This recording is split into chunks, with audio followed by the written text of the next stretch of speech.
Hey everybody,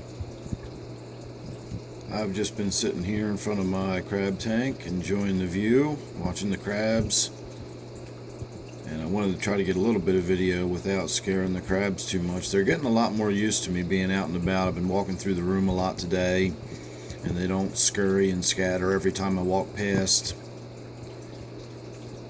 So they're just awesome little creatures. But the redesign of my tank here has some pros and some cons, and just a few little details I was sitting here thinking about.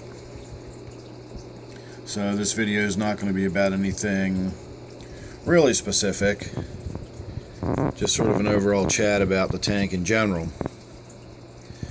So the thing that I don't like about it is it goes pretty much right up to the top of the tank, and you just sort of don't really get that third dimension of being able to look down on top of it. In fact, you can't see it, but way back in that corner on top of the filter is a crab, and you just really don't get the feel for the plant growth.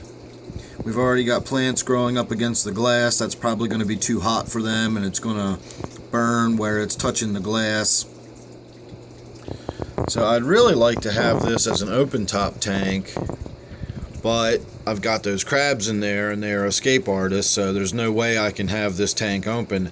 I'm even a little nervous by having that hang on the back filter there, because you have to sort of cut the plastic on the back of the hood, you know, to allow the filter in there, and I cut it as tight as I could, but those crabs can still push their way through. So we'll see if I lose any. I don't know. I've lost crayfish before that have climbed out of tanks, so I have to keep the lid on as tight as I can for now, and there's not a lot we can do. But speaking of open top tanks, that got me thinking about back in the day, for some of my viewers that go way back.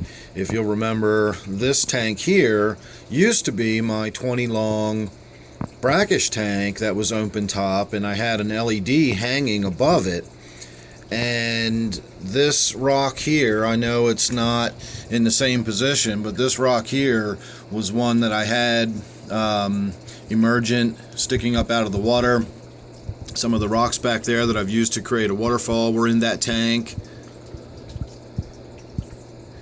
So there's definitely some of my older material, and I've done this for years. I've recycled stuff and moved it around, and I just keep it somewhere, and I wind up putting it in a new tank.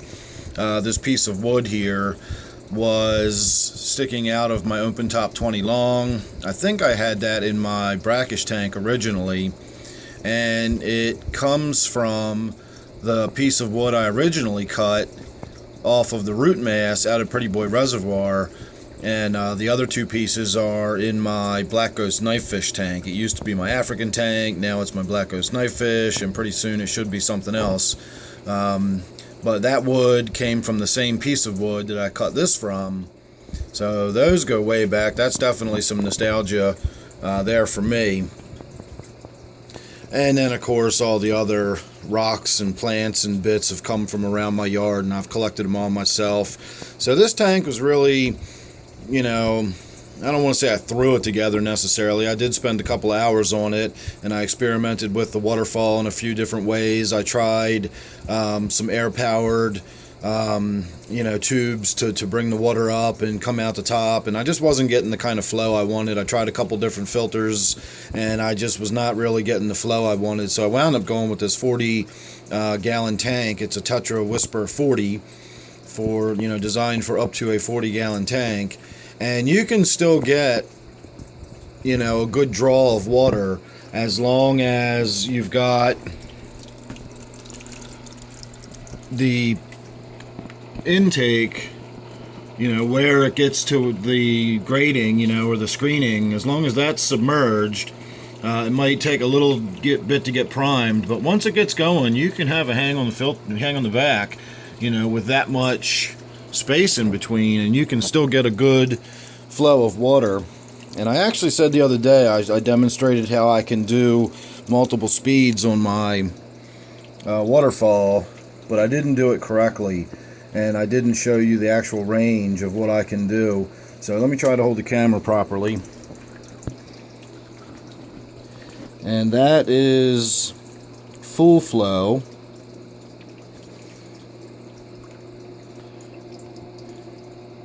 And I can turn it all the way down to that and have that as my minimum flow. So I like the waterfall effect and the splashing. I put that rock on top just to minimize the splashing because it was getting the glass wet.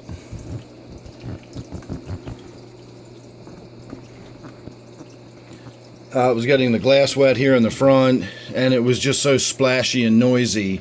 It was kind of obnoxious, so I put that other stone on top just to sort of break up the flow. And again, it gave me that nice little waterfall effect. This filter, of course, is the Tetrafauna filter, and I took that apart and cleaned out the pump on the inside and got that all nice free flowing again. The two fish I've added, there's one right there, that's the blue wag, and somewhere in there I can see it reflecting off the surface of the tank, so it must be down low. There it is. That's a velvet wag swordtail, and if we ever get a look at it, it's a beautiful swordtail. It's a male. I also took the female guppy that was in here and that was dropping babies everywhere and moved it over into my 29 miscellaneous tank right here. So between the tetras in there and the angelfish, they'll leave her alone, but if she drops any more babies, I won't have to worry about where the babies go. They'll just be fish food in that tank. So that's the solution to my problem in this tank, of course, until all of these little babies in here start growing out, and then I don't know what I'm gonna do with them as they grow up. I guess I'll figure out one by one what they wind up being. Gives you a little bit of look. Of course, we're still not going to get to see that swordtail's actual sword. So the other thing I wanted to talk about with this tank while I'm sitting here rambling on is how I constructed it and how I put it together. I had a couple of different people ask me how I put a tank together like this that gives it so much, you know, structure, but also gives it so much open space. And for me, it's kind of like when you are stacking up a house of cards.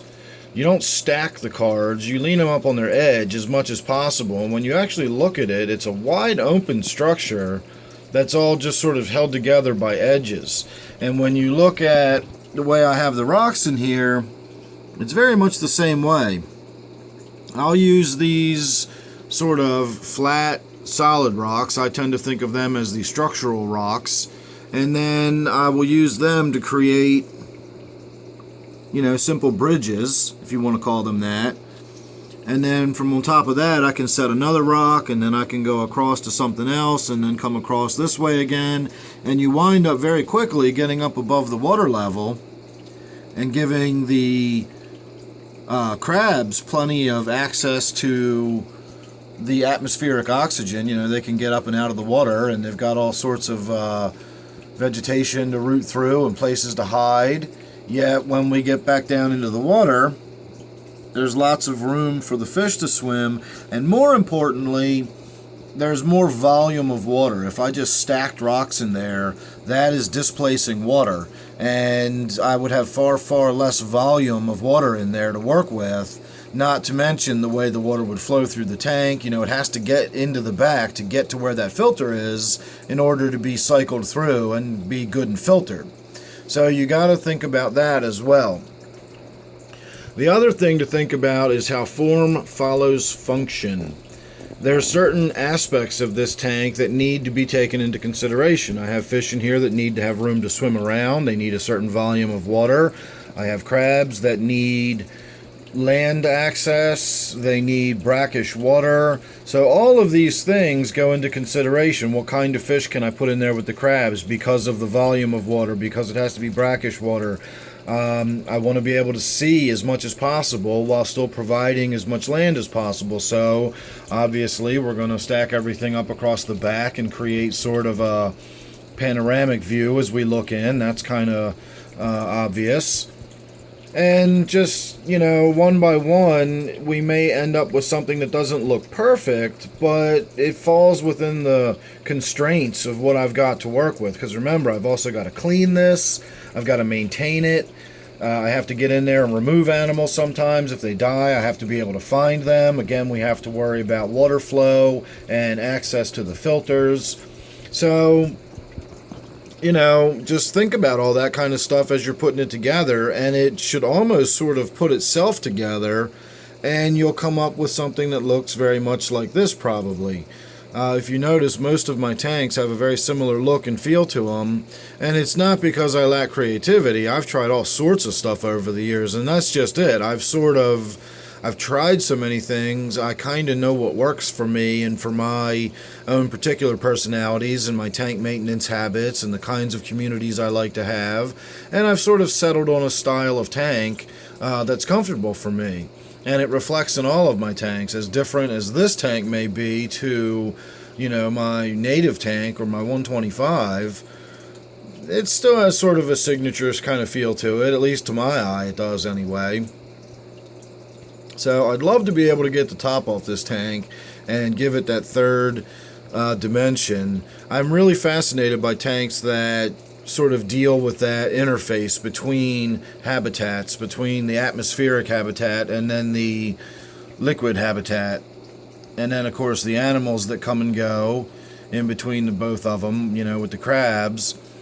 But the plants, the water circulation, I just feel like this is a much more sharing of my world, and they're sharing their world with me, rather than a fish tank that feels kind of just like a box of water that you're looking into. It's almost like live television, I guess you could say, whereas this is almost like an interactive experience. The two environments actually physically interact.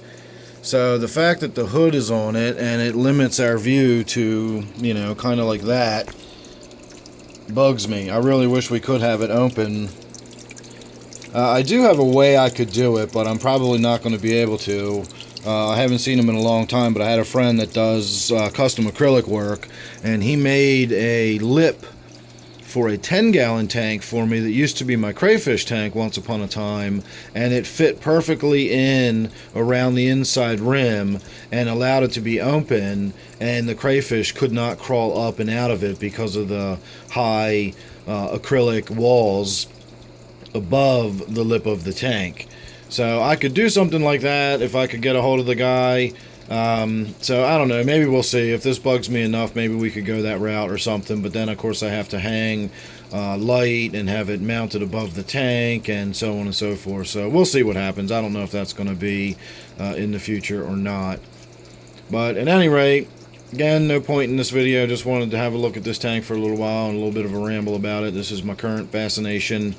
I did do some maintenance on my native tank today, so I got a video about that coming up. Okay, I'm going to call that the end of this video. Thanks for watching, everybody. Hope you enjoyed it. Make sure you're subscribed. You don't want to miss anything I got coming up or anything else. Don't forget, this is my red-clawed crab tank. Thanks again for watching. I'll see you real soon in the next one.